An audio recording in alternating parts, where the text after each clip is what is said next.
Good morning, YouTube. Back again. Little teary-eyed. Let me pray with you guys real quick, and then I want to start talking to you guys about how serving Christ will affect your life greatly. Okay?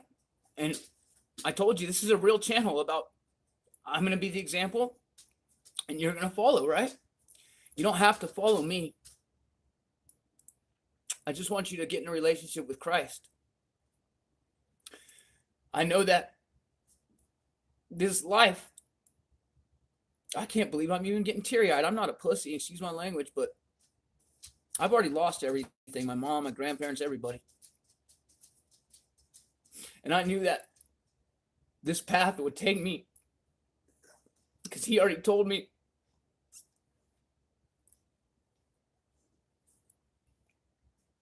Let me tell you guys something real quick.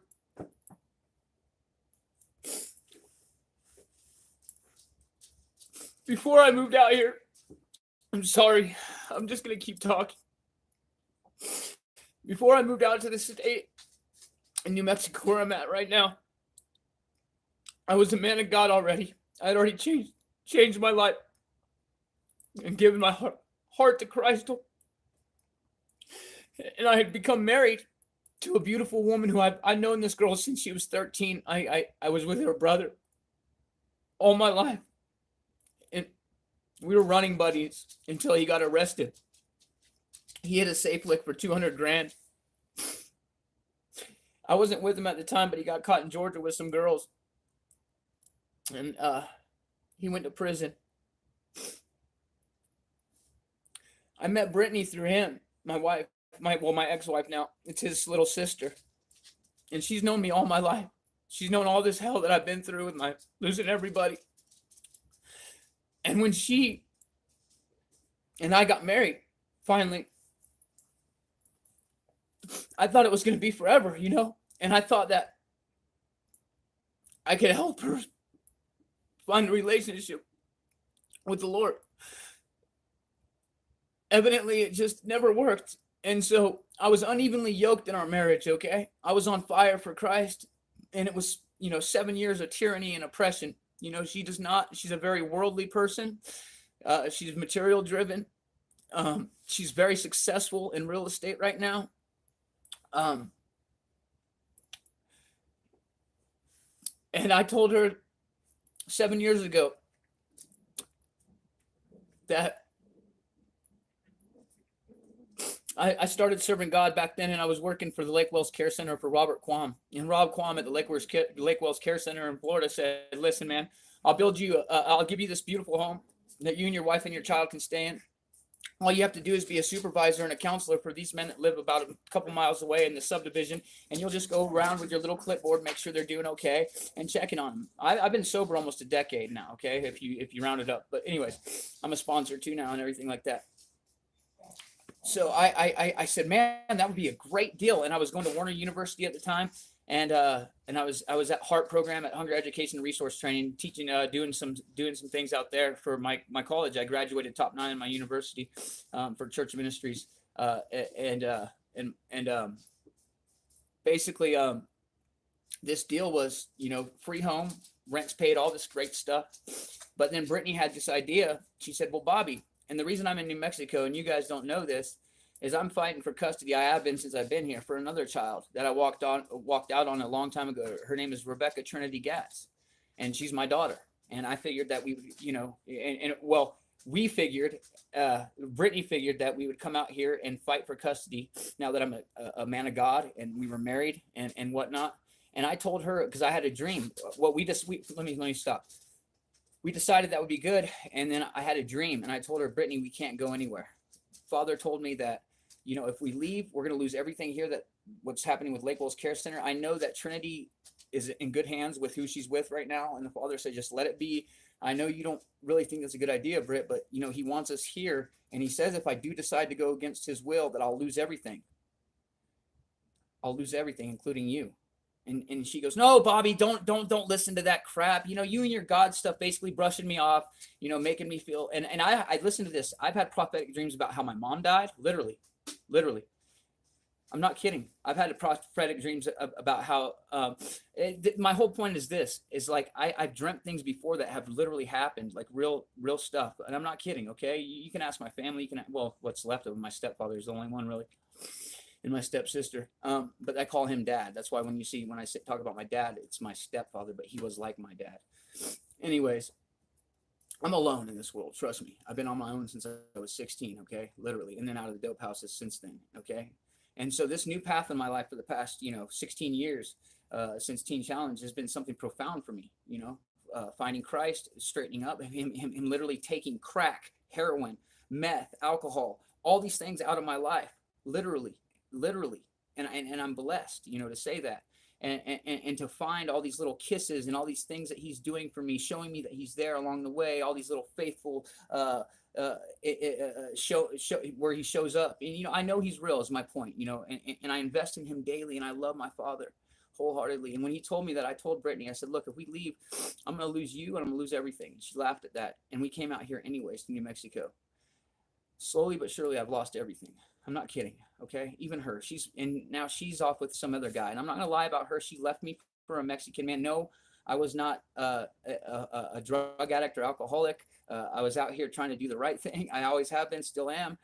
She met a Mexican guy who's a car salesman who became my disciple. Now, you don't know about this, and I don't talk about this stuff. And his name is Marco Ariola. He worked for Marks Casa Chevrolet. He's a subscriber on my channel right now, and he's still a man of God who serves under me. And I'm not saying I'm better than him. I'm just his teacher at times, and a mentor. That's how I looked at our relationship. It was like God put me in his life for a reason. Okay, even though he took my wife from me and whatnot, I slowly but surely died to myself and let this man have a place with my daughter in his life. Okay, and I taught him, and I brought him up. Well, she started messing around. He messed around on her first. Marco did.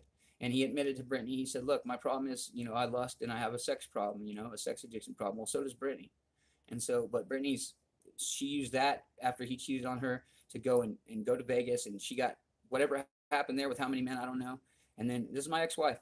And she came back to Marco and found out, he found out that there was bruises all over her, and she had done some sexual antics there, and she had cheated on him. And so they were even at that time, I guess, in the secular minded of cheating on each other. Oh, you did it to me, I did it to you. So they were going to work it out again, and they were going to get married. And I was telling Marco, the best thing for you guys is to get married, because now that she's left me, she's like a woman wandering this world. I didn't leave her. I didn't want the divorce. She actually chased me down for hours, and then hours one day, and then it turned into 2 months. I evaded her because I didn't believe in our divorce. I didn't want a divorce. Two in the flesh. I believe that we need to work it out as one in the flesh with the Father. I didn't want to get rid of her. I believe, even though she was cheating on me, that, how the parable that Father gives in Proverbs, he says, look, you can leave your wife for marital unfaithfulness, but I want you to look at what I do for you. You cheat on me with the world every day. Do I leave you? So he gave me that analogy. He gives us the analogy. People don't really realize that, but there's furtherance to God's wisdom. If you'll read further, he says, yes, leave your wife if she's unfaithful. And that's the only reason that you should leave her. But then he goes further to say, but if you can, please just try to love her through it. He's trying to tell you, don't try to get a divorce, and try to work through it. So I tried to work through it with her in a godly way. She didn't want anything to do with me. One day I was literally crying outside, and I remember this, with snot pouring out of my nose and my eyes. And I said, what are you doing this for? And she looked at me, she goes, oh, go get a tissue. You're so pathetic, and walked away. I mean, this woman is cold-hearted, literally cold-hearted.